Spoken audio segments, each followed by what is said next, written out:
আমরা দেখেছি ডক্টর মোহাম্মদ ইউনূস, যার ব্যাপারে আমাদের কোনো বক্তব্য নাই, তার ব্যাপারে আমরা অভিন্ন এবং এক সুরে যে তিনি একজন যোগ্য, আন্তর্জাতিক পরিমণ্ডলে তার যে অবস্থান এটা বাংলাদেশকে অনেক দূর নিয়ে যাবে, আমরা এই ব্যাপারে একমত। কিন্তু তাকে প্রধান উপদেষ্টার দায়িত্ব দেওয়ার পরে তিনি যা করেছেন, তিনি তার বন্ধু বান্ধবী এবং তার সহপাঠীদেরকে উপদেষ্টা পরিষদে যেভাবে নিয়োগ দিয়েছেন, এটা একটা জঘন্য এবং একটা এনজিও সরকারে পরিণত হয়েছে। সংবিধান 1971 সালে মুক্তিযুদ্ধের পরে আমরা 73 সালে একটি সংবিধান পেয়েছিলাম। বর্তমান যে আমাদের সংবিধান রয়েছে, এই সংবিধান সংশোধনের নামে এই অন্তর্বর্তীকালীন সরকার একটা ধোঁকাবাজি শুরু করেছে।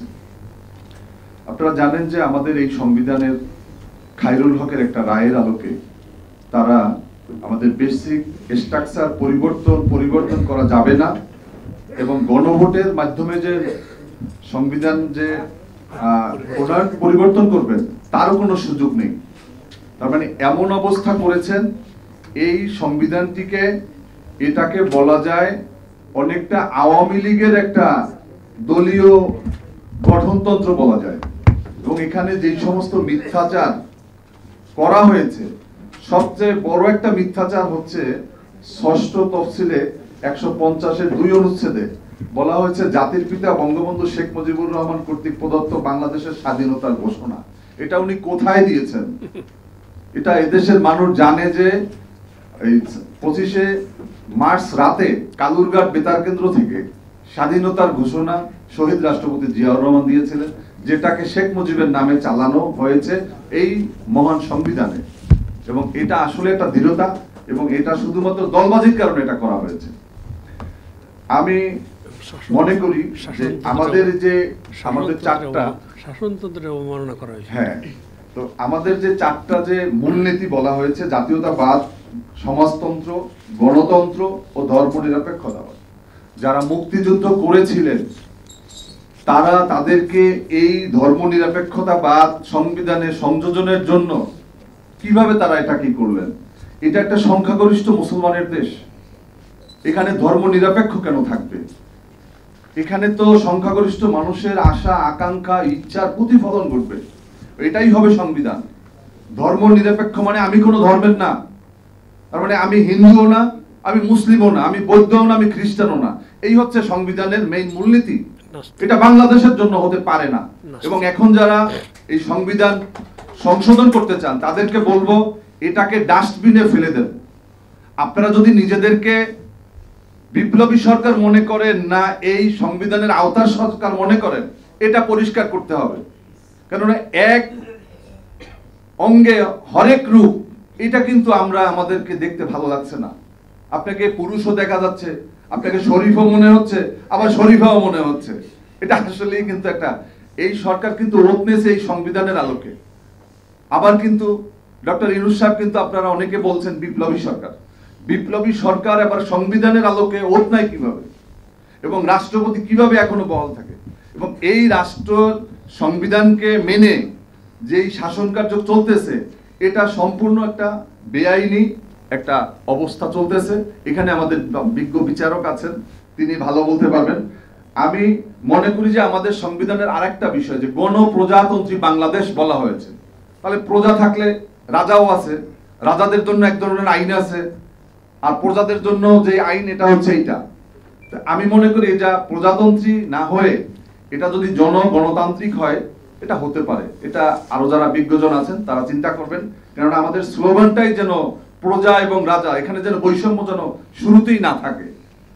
আর একটা বিষয় হচ্ছে পঞ্চদশ সংশোধনী। আমি মনে করি যে এই অন্তর্বর্তীকালীন সরকারের সর্বপ্রথম যে কাজটা করা দরকার তা হচ্ছে নিজেদের বৈধতা এবং সংবিধানের আওতায় তাদেরকে নিজেদের প্রতিষ্ঠিত করা। এবং এর জন্য সর্বাগ্রে যে কাজ তা হচ্ছে এই পঞ্চদশ সংশোধনী। এই খায়রুল হকের মতো একটা কুলাঙ্গার, এই কয়েকজন বিচারপতি আমার পাশে উপস্থিত আছেন, লজ্জা লাগে। খায়রুল হক এবং এই যে কালো মানিক, যিনি কলাভাতা মানিক, এই তাদের কথা শুনলে, বিচার ব্যবস্থার বর্তমান অবস্থা দেখলে ঘৃণা লাগে। আমরা এই পরিবর্তন চাই। আমরা এই বিপ্লবের মাধ্যমে যে রাষ্ট্র পুনর্নির্মাণের উদ্যোগ চলছে, তাদেরকে বলবো যে আপনারা এখনো অনেকের মধ্যে যেই আওয়ামী ভূত, আওয়ামী প্রেতাত্মা আপনাদের উপর ভর করেছে, এগুলোকে আপনাদের সংশোধন করতে হবে। সংবিধানের 70 অনুচ্ছেদ বাতিল পুরোপুরি যদি করা না যায়, অন্তত কিছুটা পরিবর্তন করে হলেও যেন কথা বলার যে স্বাধীনতা, আমি মনে করেন বিএনপি জোট থেকে এমপি হলাম, আমি গিয়ে বিএনপি নেত্রী বা বিএনপি যে সিদ্ধান্ত নেবে তার বাইরে আমি কোনো ভোট দিতে পারবো না, কিন্তু আমার তো বিবেকের তাড়নায় আমি ওটার বিরুদ্ধে ভোট দেওয়ার আমার ইচ্ছা পোষণ করতে পারি। বাস্তবতার নিরিখে আমাকে তো প্রতিবাদ করার প্রয়োজন হতে পারে, আমি কেন পারবো না? বিএনপির একজন সংসদ সদস্য বা আওয়ামী লীগ বা XYZ কোন একটা দলের সংসদ সদস্য, তার দলের যদি অন্যায় কোনো বিল বা কোনো প্রস্তাব থাকে, এর বিরুদ্ধে কেন সে ভোট দিতে পারবে না? তাহলে তো একজন সংসদ সদস্যই সে নিজেই তার অধিকার থেকে বঞ্চিত হচ্ছে। এগুলোকে খেয়াল করা দরকার। আরেকটা বিষয় আমি বলে বক্তব্য শেষ করব।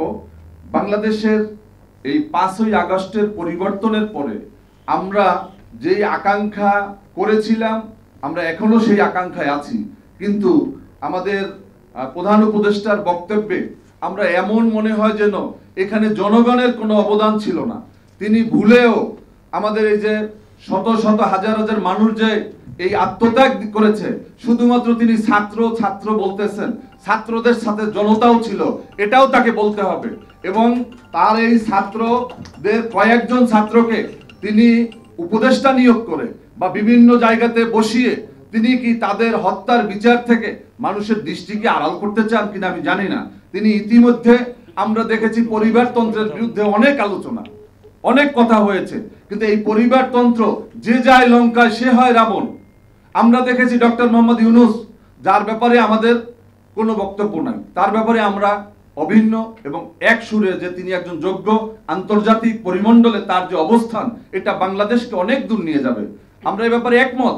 কিন্তু তাকে প্রধান উপদেষ্টার দায়িত্ব দেওয়ার পরে তিনি যা করেছেন, তিনি তার বন্ধু বান্ধবী এবং তার সহপাঠীদেরকে উপদেষ্টা পরিষদে যেভাবে নিয়োগ দিয়েছেন, এটা একটা জঘন্য এবং একটা এনজিও সরকারে পরিণত হয়েছে।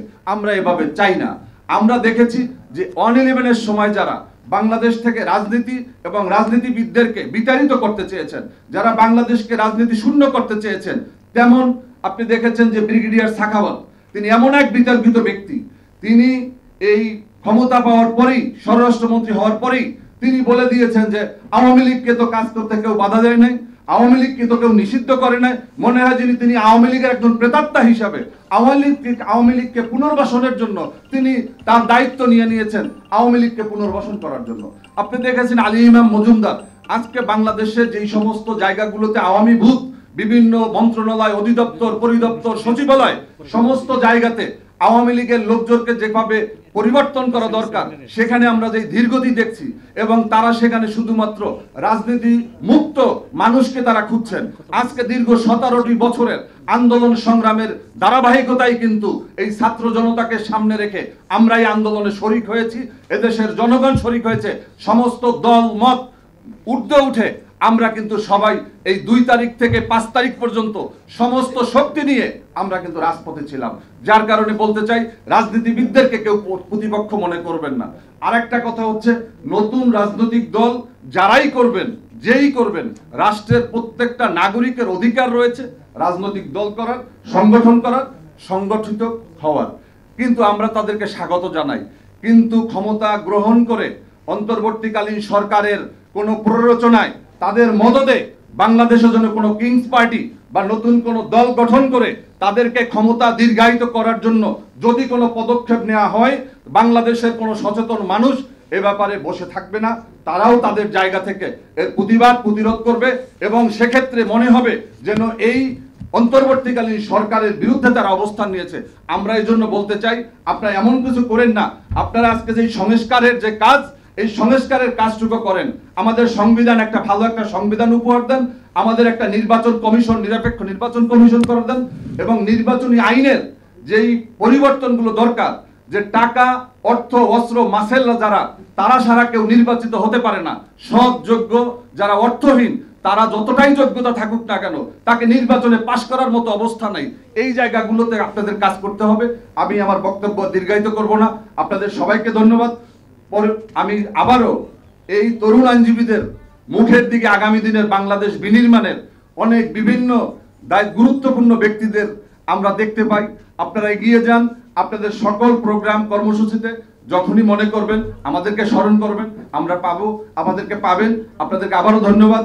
বাংলাদেশ জিন্দাবাদ, বাংলাদেশ লেবার পার্টি জিন্দাবাদ।